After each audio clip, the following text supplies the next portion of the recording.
like we've raised some concerns about Ireland early on in the season, right? Like, and we did say that she probably needs some time to adjust to that team, and I feel like she's finally reached that place. And my one of my predictions for next season is that if she does stay fit, she'll be in a proper Golden Boot race contention. She already is this season, by the way. I think Bunny Shaw has like 13 goals and she has nine.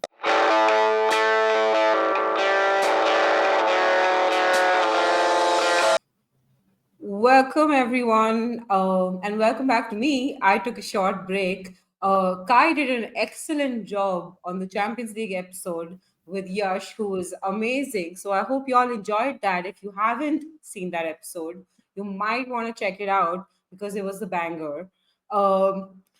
And just feel free to drop some comments about the episode as well. So this week, there's been a lot of like really interesting football during the weekend, and we're a little bit late to the party because of my travels, but we're finally covering, doing a review of all the games. Kai, how was your weekend? My weekend was much better than the midweek. Uh, but yeah, I think it was a lot of fun recording that episode with Yash. And like, it's obviously like the Champions League second legs are coming up. So if anybody wants to check that out, because for all the fixtures we did kind of have a chat about how different teams are going to set up for the second leg. So if somebody has not caught up on that, that would be awesome. But yeah, weekend was great. Fun football, Chelsea win, can't complain. Yeah, I mean, sucks if you're a Spurs fan, but for everybody else, it was an amazing weekend. Um, Anyway, before we begin the episode, I would like to remind everyone to like and subscribe. And also put some feedback in the comments. We really appreciate it, and we read each and every one.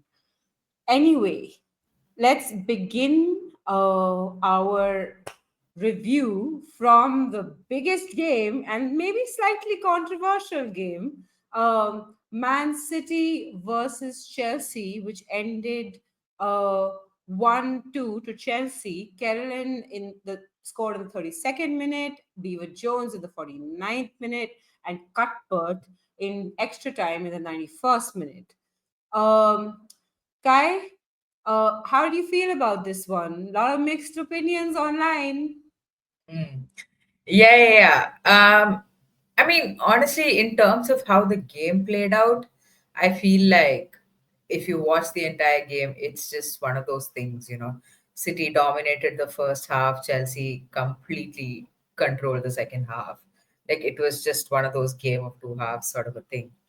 Um, I mean, yeah, I guess the controversy comes from the that a goal. I mean, not the goal that was disallowed. I don't want to call it that. I think it was play not being allowed to continue, playing advantage. But we'll come to that. I just wanted to talk a little bit about how City set up, and I think in the midweek fixture in the Champions League, I feel like City kind of figured out that they can get a lot of joy by just using Carolyn as the out ball.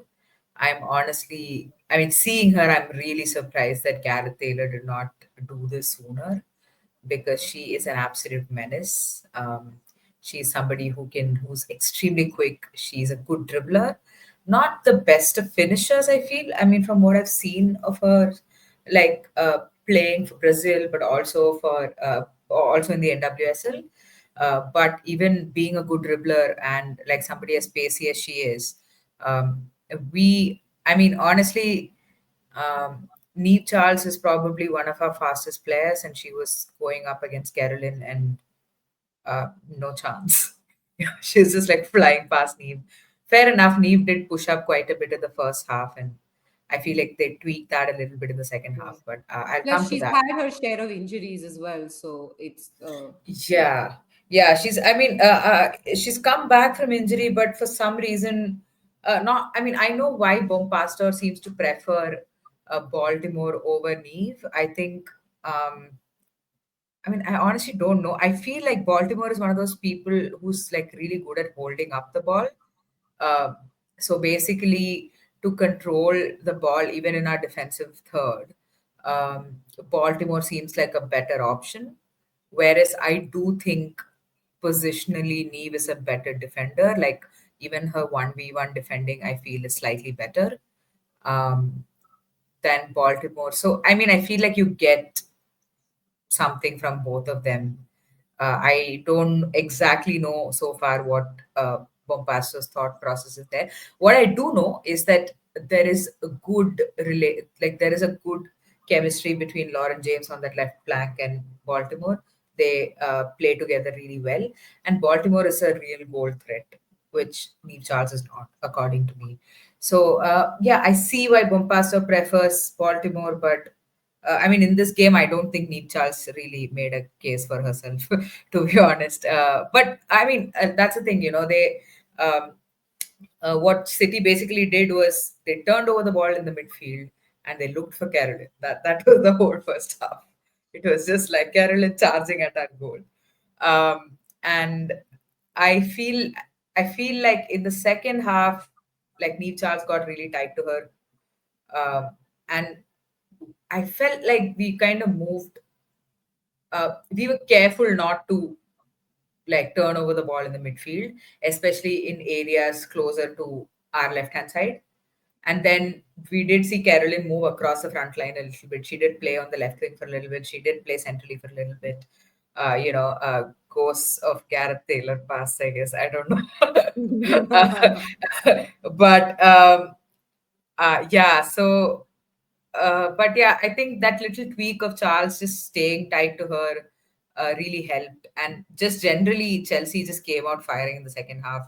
A lot of people have said Chelsea's like the bench that Chelsea had for this game, which had like people like Cuthbert, Kira Walsh, Myra Ramirez, like all these are starting players, right? And none of them started this game. And I still felt like, they all came at like 60 minutes and afterwards. So, like, even the first 15 minutes in the second half, I thought the team looked completely different.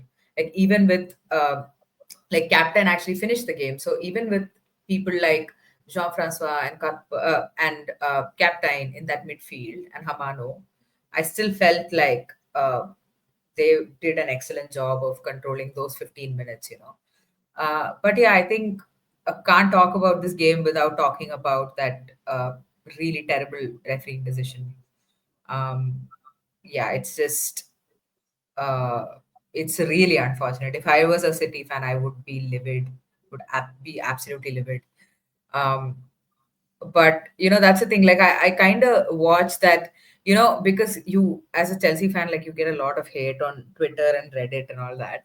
And I was letting it get to me, and I was rewatching that clip over and over again to see if Hannah Hampton could have saved it.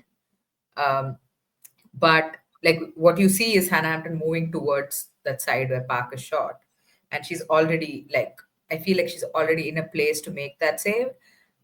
But point is, you never know. Like it was top bins. We don't know if she would have reached there, but yeah, I think overall it was a really good game. Oh yeah, we can't talk about this game without talking about Kira Keating because she definitely kept City in the game in the second half. She was incredible. It's interesting because Yamashita is injured. So in the midweek, like the Champions League second leg, it's likely that Keating's going to start. So I wonder how Chelsea are going to play, knowing that because Keating is somebody who's prone to errors if when she's pressed, not great with her feet. So it might be something uh, they want to take advantage of. But yeah, Keating was excellent. Lauren James was phenomenal. She was just everywhere. She was like there's this one move that she had where like every single City midfielder was on the ground. Like every single one of them trying to get hold of her, and she still had the ball at the end of it. She was amazing. I thought like yeah, I think Bompasso has been exploring a little bit with that playmaker role for LJ. Yeah, She's like drifting inside. She's yeah. really not I anywhere near just the flanks. I just think she's far away your best player, you know.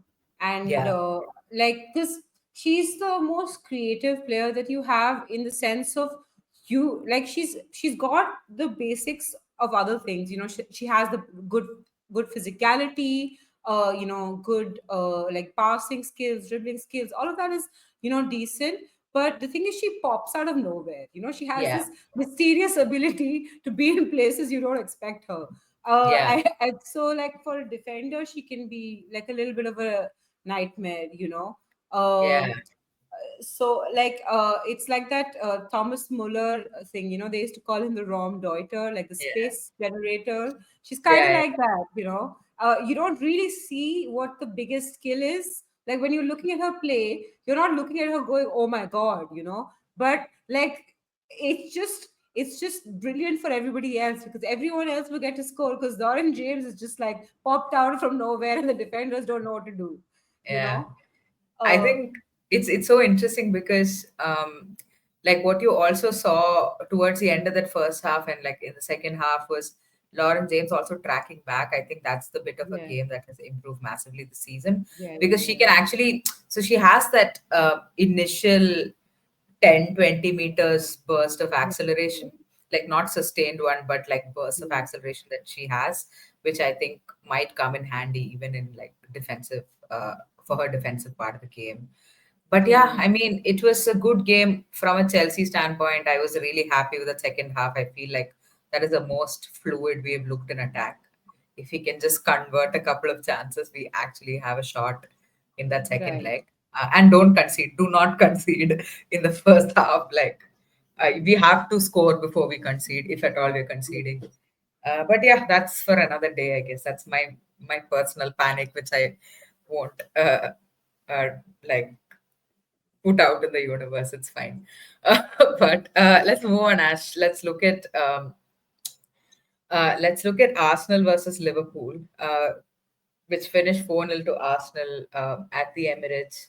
Caitlin Ford scoring in the 20th minute. I just realized there were two Jasmine Matthews own goal. That is a terribly sad day for anybody. There were two Jasmine Matthews own goals and Mariona scoring in the 44th minute. Yeah, I was really curious to see how Arsenal would respond after that loss to Real Madrid, because that was, I mean, it was shambolic actually on like so many levels. Yeah, yeah, But yeah. a very very good response at a pitch where they're going to play tonight. So what did you think about this game, Ash? Yeah, I thought Arsenal was just like, let me prove to you that the Emirates is far away, the best pitch ever, and we will show you how to play football or an actual football pitch. Yeah, There you go, Madrid. Um, but I just think this game should be a learning opportunity for Amber Whitley.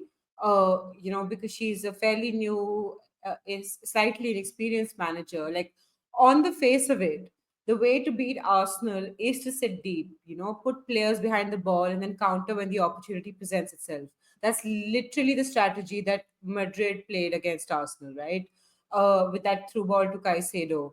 But that strategy only works when you can convert the opposition's weakness into your strength. you know like Liverpool's strength in the last few games has been moving the team a few yards forward and taking control of the midfield. Like, I this is like a personal belief, but I just feel like a manager should not change their style of play to counter the opposition, because it's also about playing to your own strength. So it's not I'm not saying you don't tweak your style of play in response to the opposition, but the first priority should be to play to your own strengths. And I feel like perhaps she lost sight of that when she was setting Liverpool up uh, for playing this game. And we've been praising Liverpool for moving their line up, because that's how they sort of knocked Arsenal out of the cup as well. So I feel like what was a winning formula should have been something she should have stuck to. And uh, like what also happens when a team moves their line back is that there's not enough pressure through pressing on the opposition. Like Arsenal are playing through ease, like absolute ease around Liverpool's press, and that's just because There was literally Olivia Smith pressing, and there was nothing, like there was no one backing her. Like the whole team should have been pressing as a unit, and that wasn't happening because the back line and the midfield were disjunct from each other to some extent. Um, yeah, so like Liverpool didn't stand a chance. Like they had zero shots on target. It was just an Arsenal show all the way. And I do think Renee Slegers got the team selection right with this one, unlike in midweek. She started Ford, who looked dangerous from the start, and scored the first goal, was instrumental in the second. Shout out to Mariona Caldente for that zinger of that goal. My God, it was just outside the box, shoots it in. Like it's in the goal before you know it. It was an amazing goal, worth watching. One of those that was worth watching just before, and it was just before halftime, so it kind of put Liverpool out of the game because it'd be hard to come back from 3 goals down no matter what you changed, right? um, I do still think, I mean, it's hard to say this when you won by 4-0, that arguably that Arsenal were not clinical enough. It could have been like far, far worse for Liverpool. Yeah. And for me, even though she literally just played one half, I think McCabe was the unsung hero for Arsenal because she was instrumental in defense and in attack. And she also added like a much needed physicality to the Arsenal game. Like I'll be honest, sometimes the way Arsenal play can be too tippy tappy for me. Yeah. Because like it feels very like burdensome, in some ways. So and in fact, my favorite, absolute downright favorite moment of the game was when like McCabe took one for the team by practically mowing down Olivia Smith. Right. I mean, she earned a card for her effort, so it wasn't like the Olivia Smith fouls that referees don't give or whatever. But Right. Right. Right. um, uh, it was a fun moment, okay, because it was so obviously like down, like I was just like, and like now that when they add that physicality to their game, like I'll be honest, if it wasn't Arsenal, if it was team that shall not be named, Hmm. I would say that Arsenal are perhaps currently my favorite team to watch in the WSL. And if Rene Slegers can take this momentum forward and improve on this team, because their league form, like I know they've been like a little iffy on the cups, and they've like lost in the Champions League, and so like things look a little dire outside of the league, but their league form has been really, really good. Yeah. So ever since Rene Slegers took over, so I think that if they can just continue this, they're only going to improve from here. Yeah. I think they've scored a ton of goals at the Emirates, and Yes. it's going to be interesting to see because I do think going forward, what Sleggers probably needs to do is to look for some consistency, Yeah, because yeah, that yeah. I feel is what is lacking. Like that is what separates, I feel, Arsenal from a Chelsea or even from a United. Yeah, yeah. Consistently winning games. Right now, it seems like, in terms of going forward, I feel like United and Arsenal are in like good form. And you know what, honestly, it comes at the right time, keeping the whole season in mind, because there are Champions League spots up for grabs, and Yeah, yeah, yeah. City are chasing, but I am not sure if they'll get there, especially not after that loss this weekend. Yeah, absolutely. I think I do think that Arsenal are the favorites to get that Champions League spot for sure. Um, Okay, moving on to the next game, and two teams that we're quite big fans of, Everton versus Palace, which ended 3-0, rather one sided, I would say, when Havermont scoring in the 43rd minute, Holmesgard scoring in the 46th minute, and then Gargo in the 95th minute in extra time. Um, Kai, what did you make of this game? Um, this was honestly like a fairly fun game to watch. I feel like, I mean, if I was a neutral for the City Chelsea game, I would have thought that was really fun.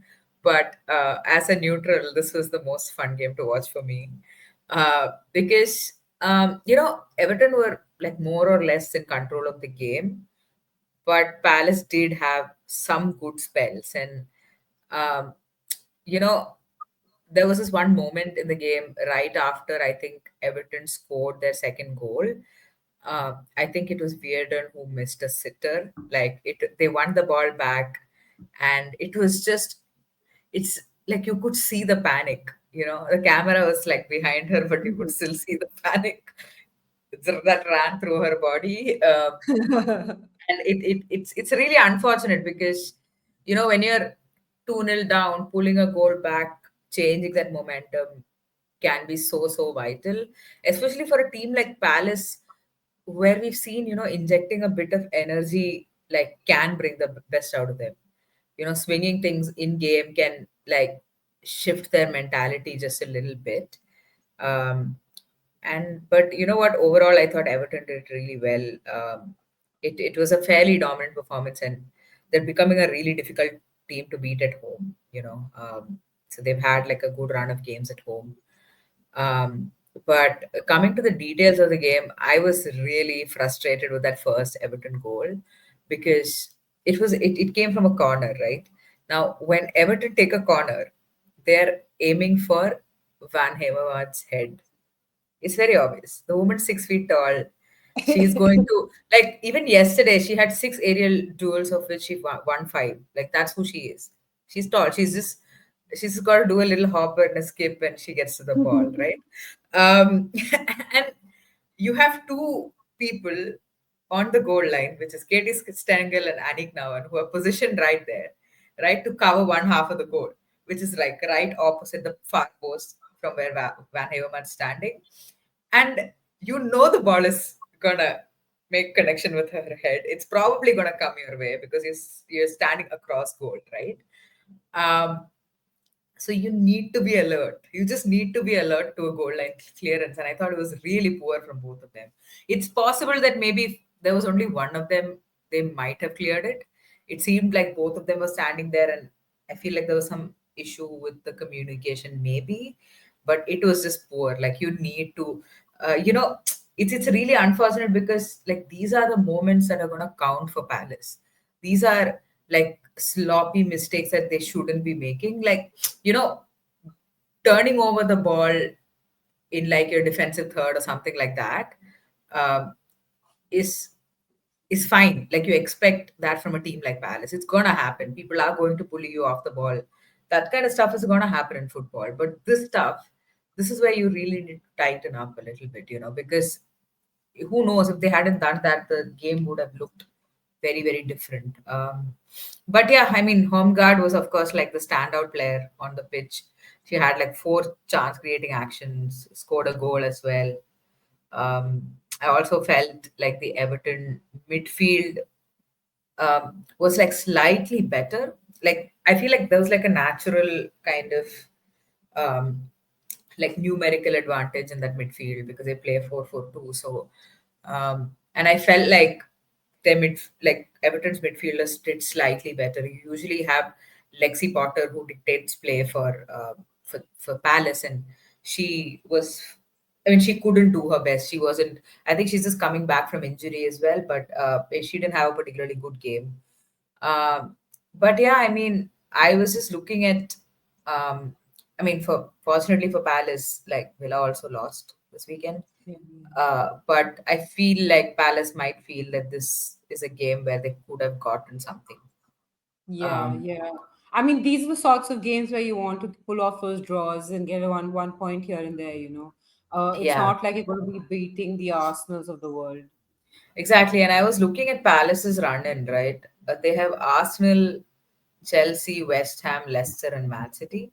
Some of them Yeah, are home games, some of them are away games, but yeah, yeah, that is hard. You take like out yeah, of your like 5 games, you're gonna play yeah. three of those with the top four. So Yeah, I that's mean, anything like in football, technically anything can happen, but I would suggest that, you know, the probability is low for three of those games, like Arsenal, Chelsea, Man City. yeah.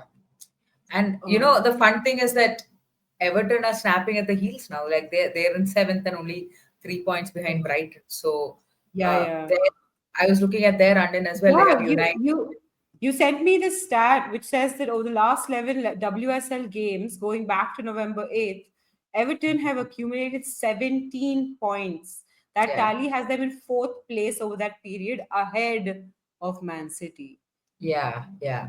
So that was like somebody had tweeted that, a shout out to the Twitter person Yeah. who had tweeted that. But I feel like Everton as well as West Ham have had like incredible second half of the season, and they're only 3 points behind Brighton. So like I was looking at their last set of games, and it's United, City, Brighton, Liverpool, and Spurs. And I do feel like that Brighton's definitely going. Brighton and Yeah, Liverpool I both are mean, 6 pointers they can at this take the point. Spurs game to the bank. Yeah. But yeah, I mean, really, really good turnaround from Everton. Um, I think, yeah, I'm just impressed with them as a team right now, and they have players coming back from injury and at the right time, and it's doing them wonders. But yeah, but Ash, let's move on to Leicester versus Brighton. This was another really fun game to watch. I watched only the first half of this game because yeah. Anyway, my girlfriend got really annoyed that Brighton were losing 3-0 and she switched. I mean, we basically switched off the TV both at halftime for my match and as well as for her match, but whatever. Anyway, Leicester Brighton finishing 3-2 to Leicester City. O'Brien scoring in the 12th minute, Takarada in the 35th minute, a McLaughlin own goal. I'm so mad because I put her in my fantasy Oh team. my God! Finally, you did that. What? And Yes, you're at fault. You're the yes. reason. No, no, I'll tell you what, I had already put her in my fantasy team. Yeah, I was babbling about how I hadn't done it and I should do it. I yeah, didn't change anything. I completely forgot about it. And I checked my yeah, fantasy team today after I saw that McLaughlin scored an own goal. And I had a -2 written there. And I was like, oh my God, when did I put her in my team? What the hell? But anyway, McLaughlin, come on, like do better. What the hell? Anyway, Madison Haley scoring for Brighton in the 73rd minute and Frank Kirby taking a penalty in the 81st minute and converting it. But yeah, this is a really fun game, right? Like, again, I feel like this is like one of those game of two halves. Was it, Ash?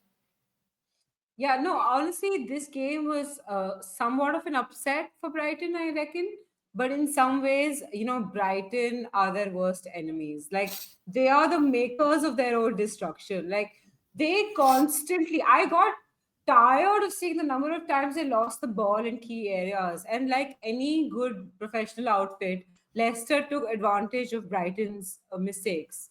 Now, this is not in any way to suggest that Leicester had it easy. Like, they still had a lot of work to do before the ball found the back of the net. It's not like Brighton lost the ball, they got it and they shot. You know, like the second Leicester goal wouldn't have been possible without like a stellar cross from Hannah Kane, who had an excellent game even otherwise, despite the fact that they got the ball off of a Brighton terrible pass. And arguably, Leicester could have been four up if Momiki had scored that penalty. So, definitely they could have won by two goals at least. So it's not. It's seemingly it's closer than it was in Yeah. that sense. By the way, I would like to say something about that Momiki penalty. Like, I know it's an aside, but I really have to address it. I have like these new fangled penalty taking methods now, like where you take this cheeky penalty after the goalkeeper moves and all of this. Oh, where you I'm stop in really, your run? yeah, yeah, where you like take a Oh, it's pause so in your annoying. run.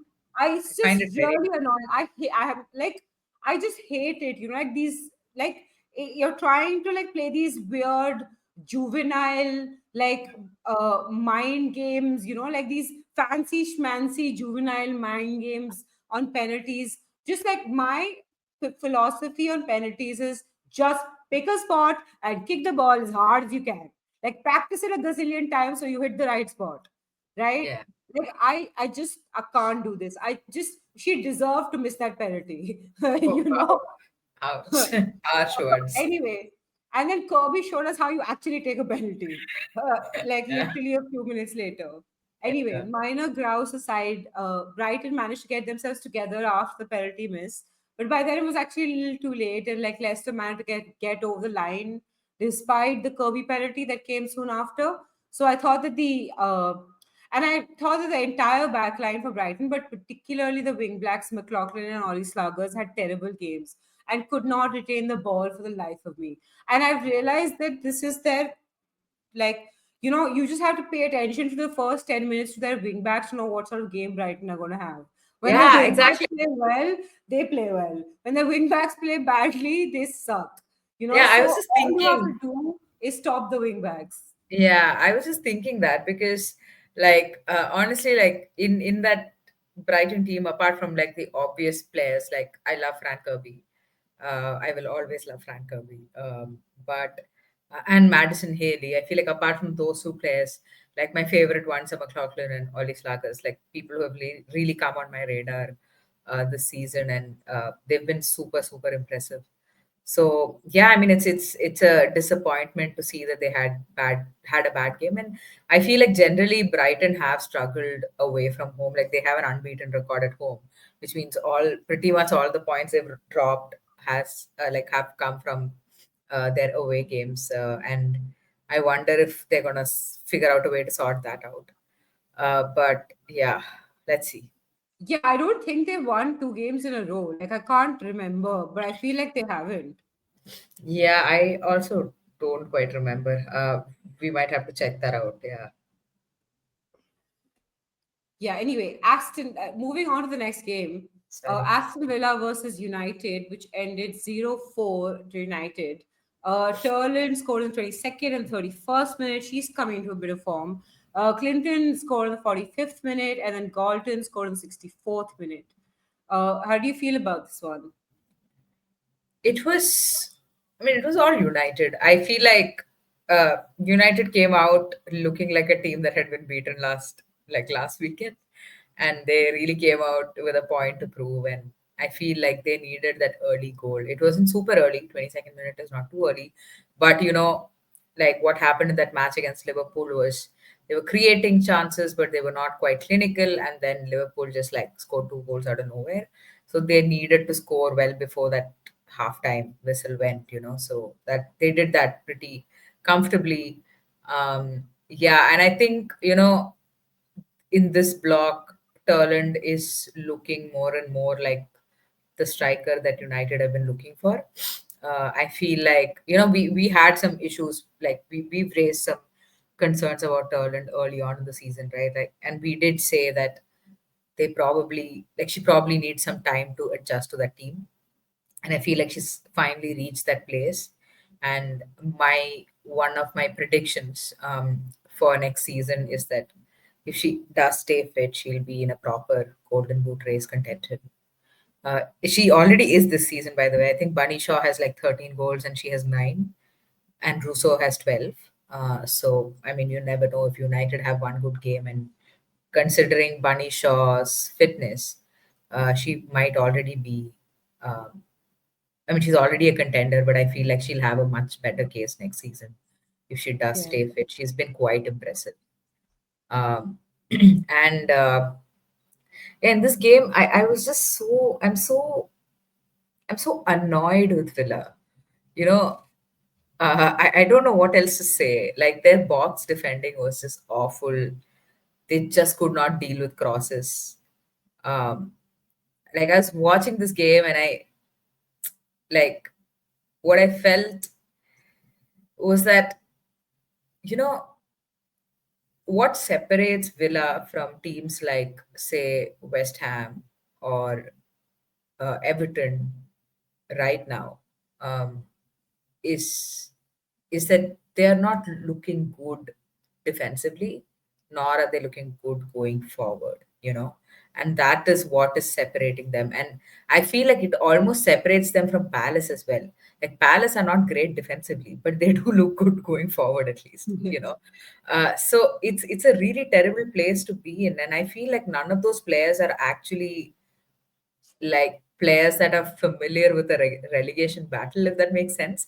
Like these, like Yeah. all of their players are players who've come from like teams like Arsenal and Man City and Chelsea, etc., or even Liverpool, like say for example Missy Kearns. So these are all experienced WSL players who've come from like the quote unquote like the top four. And Yeah. I don't know. I'm just wondering if that is where the mentality. part of the game just doesn't come in because you're just not used to it. But I could be wrong. But anyway, I mean, it's going to be a difficult task for Arroyo. She gave this interview, I think, to the BBC where she said, she's just as scared as the players and she wants to talk about the issue, which is that, I mean, she wants to basically face the fact that they are facing a relegation and hopefully she figures something out. Um, but yeah, I mean, I will say one thing, which is, I've been watching Villa the past few weeks, and I feel like in this game, I felt that they created better chances. Like the quality of the chances that they created was just slightly better, but the finishing is still not there. So if it's like a one-off game or two games where the finishing is not there, that's fine. But this is now becoming a real problem for them. Granted, they were playing a good Manchester United, which has a good backline, but still, some of those chances you absolutely have to finish. Yeah, Yeah, but you know what? Just a shout out to Jade Riviere. I'm a big fan, yeah, and I loved her performance on Sunday, and I think she has a potential to be one of the best like fullbacks in the world. Honestly, yeah. I do yeah, think in the previous game, she come back from injury, so it was a little like iffy. I do think that now, like, we'll see the best of her. yeah. I don't think she played or she got She was on the injured bench, during the no? game. She was on the bench, was she? Okay, I don't quite remember. Okay, but yeah, I mean, really United look a different team when she's playing. Yeah. But oh, also, and that injury to Bise that looked really scary. It was an intentional but like still a reckless challenge from Dan Turner. Bise just looked like she was in such distress, and honestly, considering Emily Heaslip was refereeing, I was surprised that Turner did not get a red card. But I mean, honestly, I don't think anybody would have had complaints if she did get a red card. I felt like it was quite reckless from her. But yeah, I mean, hopefully Bize is okay. Maybe it was just she didn't look like she was in a lot of pain, and they took her down the tunnel immediately. So we don't know the status of that injury, but yeah.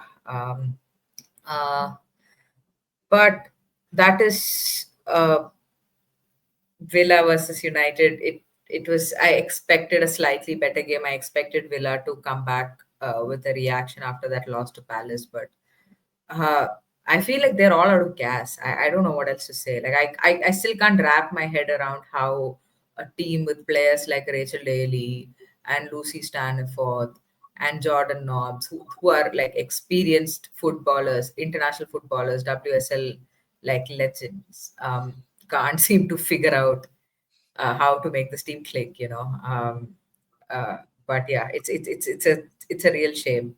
But let's move on to West Ham versus Spurs, Ash, which finished 2-0. An own goal from Rybrink and Vienna Sai scoring in the 90th minute. Honestly, I'm just again another team I'm really annoyed by is Spurs. Yeah. Because like how we spoke about Leicester in the first half of the season, like how boring they were to watch. Like Spurs have become that team, and like the number of losses Spurs have had, like say in the last few weeks since Jan, for example. I feel like there's too much quality in that team for this to be happening. And like, tell me, Ash, like, what do you think is going wrong? Honestly, like, I just feel like uh Rob Willingham is out of ideas because Willingham out. Hashtag. Sorry. no, I Hashtag Willingham. mean, like, honestly, like, in fact, I figured you're joking, but if he has a few more of these results, I would really not be surprised if his head was on the chopping block, because he seems to be really out of ideas. He keeps chopping and changing the midfield. He'll play Siki there one week, or he'll play Oros there. He'll, like, everybody, like, literally every permutation and combination of the midfield we've seen. Like, we've seen the same with the attack. He dropped Nas and Rosso, and he was like, oh, I'm going to go in with Holt. And To be fair, I don't think it was a bad decision because I do think that Holt tried to offer something in this game. There was no conversion, but I did think that she was trying. But like honestly, down to the player, I can't think of a single Spurs player that I can really like look at and say this player played well. Like, cause I don't think there was one. Like at the most, I'd be like Ella Morris is a slight price back, but at least she's trying to go forward and she's trying new things. Yeah, there's the inexperience. Occasionally, she loses the ball or does something that's uh like inexperience, like that shows her inexperience. But like at least I can see the effort. Like I can see that this kid is putting her all into this game. Because I Yeah. can't see that with anyone else. I feel like it's the same thing as you were saying about Villa. Like this team is just out of gas and they just don't know how to score goals. Martha Thomas should not be called a striker anymore because I don't think like I feel like there are defenders in the WSL that have more goals than she does. You have So more own goals than any. Like, I mean, I was just looking at Spurs. I was talking with sister today, and I was looking at Spurs stats, and Beth England has 8 goals, and your next best is own goals, 3, and then it's Evelina Sumanan. So I was just like, wow. to be fair, Evelina Sumanan deserves to be on that list. That free kick that she took, it hit Oh the yeah, bar, it hit the post, but it was like if it had gone in, it would have been a banger. Like it would have right. been stellar. But like I first, like the thing is in this game, nobody was good. West Ham was also Yeah, not good. Like the less said, the better about this game. It was not the most stellar representation of the WSL. Like yeah, both teams were terrible. Spurs was just marginally worse than West more Ham. terrible. Like Okay. like I swear, like Spurs would probably not be able to find this end, like the back of a goal, if the goal was the size of a barnyard. Like it could be 4 times the size it is, and they would still not find the back of it. Like it was so annoying. I swear. Like Holt tried, Thomas tried, Spence tried, even Ella Morris had a shot. Like Yeah. and despite having like 84% of the possession, Ooh. West Ham had more shots on target. Like 5 to Spurs 3. That's just ridiculous. Can you imagine having 84% of the possession and then the other team having 5 shots on target to your 3? That is just absolutely criminal. Okay. And like their opportunities were also the better ones. So I think they deserve to win. Yeah. Like wholeheartedly deserve to win. Asai was absolutely like, I think she's one of my favorite players. In general, not just in West Ham. Like the tactics were spot on. They gave Spurs the ball, knowing that we don't know what to do with it. Which I think is a huge red flag for a side that supposedly plays football. Yeah. Like it's just ridiculous that we don't know what to do with the ball. And I Yeah. think a few more games like this, like I swear, like it's just you know the thing is I don't want Rob to lose his job simply because I feel like nothing will really change. If a new manager comes in, we're probably going to do rinse and repeat. We'll get a new manager bounce, and then we'll go back to being typical Spurs. And like the investment has to change, the mentality has to change, the club culture has to change. Unless all of these other things change, no matter like even if Emma Hayes was our manager, we would still walk away with nothing. So I don't know what what to do at this point. Like whether firing Rob would change it, or if you buy a few players, because our transfers haven't worked either. Like Yeah. I would argue, I mean, it's still too early to say for Lisa Kopp or Olivia Holt because they haven't had that much time. But and like Ella Morris is still to be seen. She's still an unknown quantity relatively. But I would argue that I don't. You can't tell me one moment Mete Oroth has had that has been like stellar. And Raso looked good when she first came in, but ever since then she's just like dropped off a cliff. Yeah. So I would argue that we've had two really bad transfer seasons. Uh, Yeah. so I would have like maybe they need to look at recruitment very seriously. Was your Uh, last good recruitment to Bethany England for Possibly. I know 250,000 pounds? you're joking, but you may not be wrong. uh, or getting Clinton on loan might have been our last Yeah. good recruitment. But like, I don't think that even counts because it was a loan deal and not a player buy. And yeah, and like you also like take into account bad recruitment, like going out, like Bize, for example. Why would you lose a player with that much potential? Anyway, let's put it aside. I feel like I Yeah, would that go is on your from weekly Spurs rant done. yeah, yeah. Weekly Spurs rant brought to you by All About the W. Anyway, let's. It is time for our beloved fan corner. For those that are new to the show, Kai and I have a predictions competition with 3 points for predicting the correct score line and 1 point for predicting the correct result. Before we begin, we would like to shout out CFC Riley for the excellent suggestion that the loser has to wear the winner's kit for the Spurs versus Chelsea game next season. I look forward to seeing Kai Lily White in a few months. Uh, I'll tell you what, Ash, for that yeah. to happen, right, you need to stop predicting that Spurs are gonna win. I feel Yo. like that's where you're losing a bulk of your points right now. It's the law. It's the law of averages. Eventually, they'll win a game. Sure, yeah, that's probably what Rob is selling himself as well.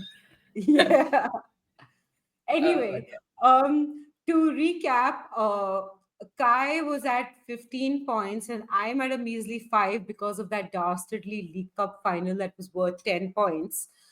Anyway, after tallying last week's result, I predicted the correct results for Everton, Arsenal, Leicester, and United games and the correct score line for the Chelsea game. So I am now at 12 points. So it's been a good week for me.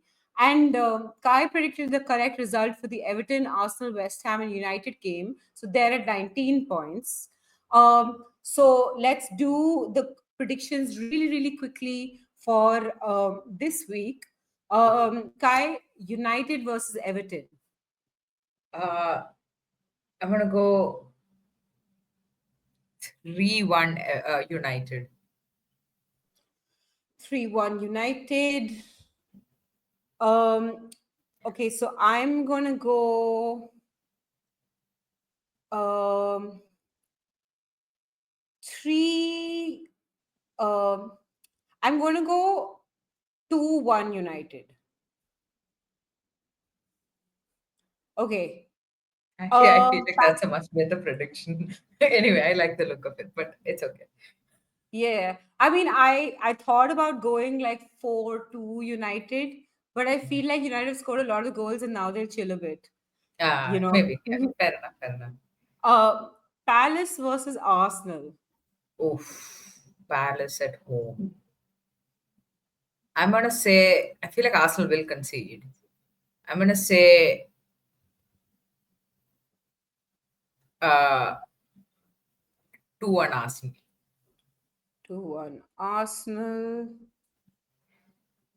I'm going to go 3-0 Arsenal. Okay. Brighton versus City. Oof. This is right up to the Champions League fixture. City are looking a bit thin. Uh but by Brighton can't seem to really score either. I mean, they're Yeah, but okay. they're at home. Yeah, they're at home. Oh yeah, they're unbeaten at home. I really hope that continues. Um I'm gonna go, you know what? I'm gonna go 2-all, a draw. 2-all. Yeah. God, Um, Carolyn's gonna cook Brighton. yeah, I'm going to go 3-1 City. Okay. Okay, Chelsea versus West Ham. Oof. You know what? 1-0 Chelsea. I'll take it. 1-0 Chelsea. You think it'll be Actually, you that know what? bad? It change that because West Ham are going to score. They're too good going forward right now. I'm gonna say 2-1 Chelsea. 2-1 Chelsea. Yeah, I'm going to go 2-0 Chelsea. Okay. I don't think West Ham scoring. Mm. Because I saw them right now and I feel like they're not going to score. um, Okay, Liverpool versus Villa. Oh, I Actually, you want know to what? predict. I'm going to put my previous score. It'll be 3-1 Chelsea. But Chelsea will Okay. not score three goals. 2-0. It's fine. It's fine. Sorry. Uh, okay. Liverpool versus Villa. This is a really tough one. I feel like Villa, I'm gonna like put my eggs in the Villa basket and say, um, like 2-1. No, 2. Villa score 2-1 Villa. 2-1 Villa. Yeah. God, I'm gonna I'm regret going to this go one. with 2-1 Liverpool. Okay.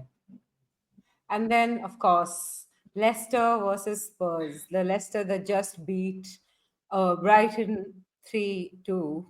Lesser at home. I wonder if they're playing at the King Power Stadium. Anyway, um, should I predict a Spurs win? I'm gonna predict a Spurs win. I'm gonna say, Oh my God. Has the sky fallen? Is the apocalypse happening? you know what? I want to say 3-1 Spurs. 3-0 Oh no. Spurs. 3-0 Spurs. My Yeah, God. A a clean clean sheet sheet and from Lisa everything. Cup. Yeah. The fact Okay. that I just said Spurs are going to score 3 goals. Oh Yeah. my God. My God. Okay, I'm gonna go 2-1 Spurs because I have to. But Yeah. you nothing was stopping you from backing Leicester. So I'm just going a bit rogue this week. Let's see. yeah. Anyway, and who knows, that might make it in if I claw back those points, it might make it interesting. Yeah, that's Uh also true. yeah, We because I don't can't want this ride to on be like the WSL yeah. title race. Ouch, burn. No, it wasn't a burn. I'm seriously saying we want something to be exciting. Like, God, Right. all Like of how this will you come crumbling down when like we lose to West how you're Ham. going to be kicked out of the Champions League by by City. Yeah, I mean, we probably are. I mean, I feel like I have made my peace with that. The Yeah. chances are very less at this point. But yeah, anyway. Yeah. Ah, Anyway, that brings us to the end of Fan Corner and to the end of the episode. Please remember to like and subscribe. Leave any comments you have down below. If you have predictions for the Fan Corner for your for whatever teams, if you disagree or agree with our predictions, make sure you put it down there as well. See you all in the next episode. Bye bye. Fine.